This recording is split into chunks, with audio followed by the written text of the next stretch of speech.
Hi, this is Pierre. And I'm Matthew Florence from the Chronicles of Spellborn. Welcome. So, welcome to the Chronicles of Spellborn, a massively multiplayer online role-playing game. And what we want to show you today is a feature of our game that is the combat. Like all MMOs, we have innovative combat in our game, and because that's just a word and means little if you're not explaining what it is, we want to give you a hands-on session and let you experience what that means. You know, standing on a respawn temple, if you look around and you've already got the hang of the controls, it's right mouse button to look around, right mouse button click on a target, you get a pop-up menu.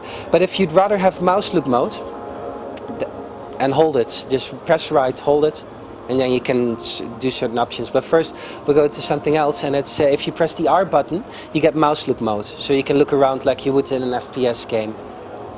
Now, innovative, that means that you have to target enemies. If you're not in range of an enemy and you're using a melee skill, you're not going to hit them. If you're using a distance skill and you're not aiming correctly, you're not going to hit them.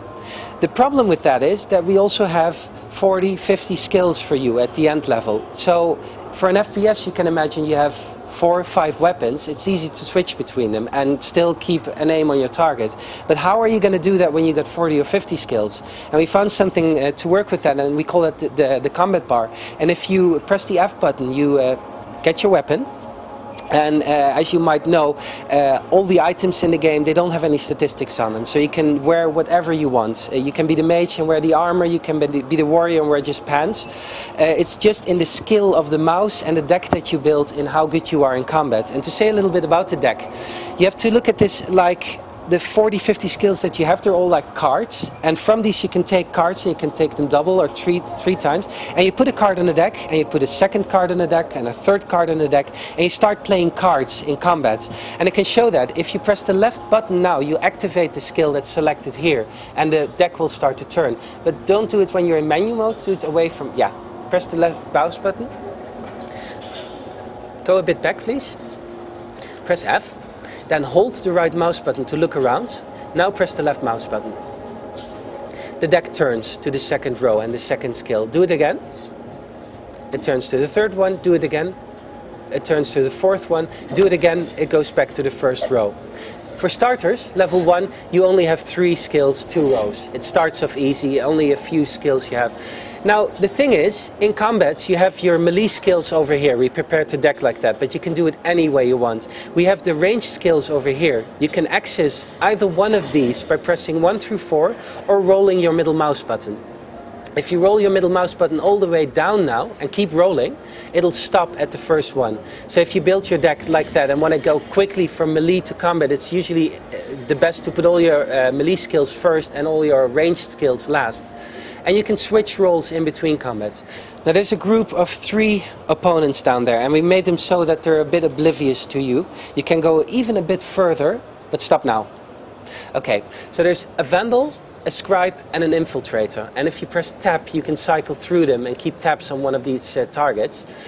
The thing is, this is a group, and in this group there's a Scribe, which is a mage. The mage has one function in this group. That's keep these two buffed and keep them alive by applying heals to them.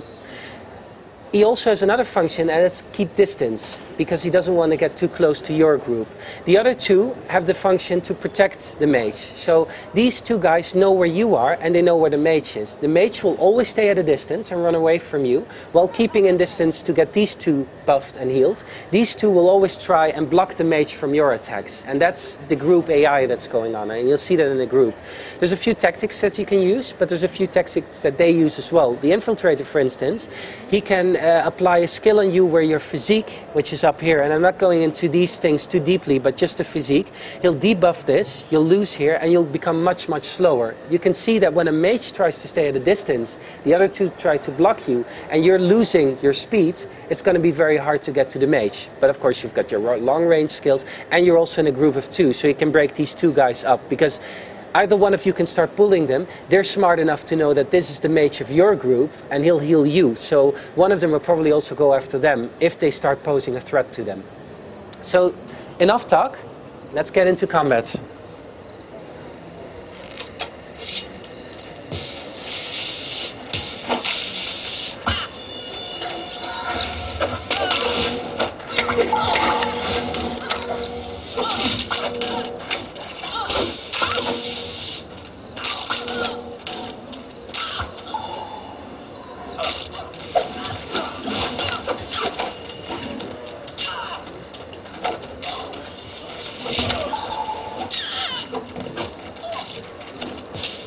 As you can see, this Vandal is now trying to get between the Scribe and you again.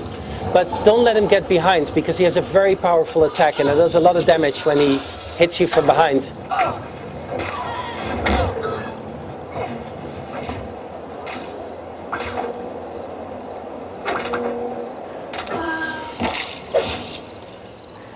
So that was your first group.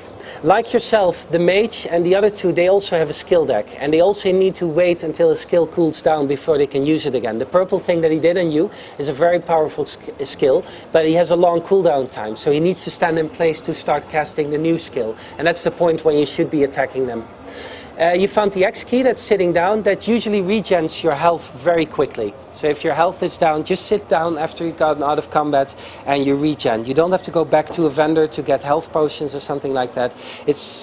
We want to keep you in combat and not get you out halfway through it. What Pierre just did over here was draw a rune on the ground. He's a rune mage, and one of the things he does is draw runes on the ground. As long as you stay within a rune, you'll benefit from the effect of the rune. In this case, it'll give you health anytime you do a melee attack on an enemy. And that's the way he can heal you. He has no direct heals. He has no way of directly healing you. Say, target him, heal him. But what he can do is draw runes on the ground. He can life tap an enemy, and when he does so, every time you hit the enemy, you'll get a bit of health back. So no direct heals, but even warriors have some sort of heal that they can use on others and themselves. We don't want to force people into one specific role, like the tank, DPS, that sort of thing. And you already were looking up, and that's what I was talking about earlier. Those are the rock worlds in which you play, and where the shards are. Yeah, keep standing in this rune, and 46, 50, you'll get health back.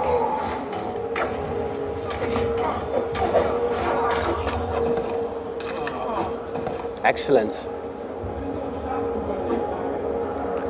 So this quest chain, Hos, Mol, that's up there, they feel the presence of the ousted that are over here. And ousted are people that once belonged to the Enclave, but for some reason were ousted. Sometimes they're actual criminals, sometimes they didn't quite agree with the political systems, and there are many reasons to get ousted. But for us, at this level, they are enemies, and we need to fight them. Behind this tree, it's a bit obscured, but you see this enormous tower there. And it's what's called a demon tower, and that's a remnant from the old world. And one of the quest chains that started level 7, don't go too far in there because there's animals there, and they like to eat you raw. One of the quest chains starts at level 7, and there's a person that wants you to investigate the tower. And once you brought back some of the stuff you found there, she'll give you an email at level 15 saying, you helped me out great, I know something more, can you please come back and do something more for me? And now quest givers, they always give you a few options to communicate with them. We're now halfway through the quest, so we're already on a certain path in this quest, but at the beginning you can be friendly to them, or you can be a bit more aggressive to them, and depending on how you talk to them, they'll talk back to you, or they will become less interested in you, and in extreme cases you even change the outcome of a quest. If you look at your inventory and open it up by using the I button, you can see that it's huge. There is really more than enough room to fill it up with stuff. We don't want you to be halfway through a dungeon or an interesting encounter and then have to go back to town because really you can't store any more stuff. And even if you manage to get this full, you can right click on something, just anything, and then break it down. And you'll get a little bit of money for it, for breaking it down in the field. As you level up, you'll get points, and you can assign them to body, mind, and focus, and customize your character even more. As said before, I'm not going into the depth of the combat system right yet, but this all adds to how combat plays, and I'd need 4 or 5 hours to explain everything. So as a final part of the quest, we have to kill the commander of this camp. Okay, if you could place the banner here, you'll get the commander to come.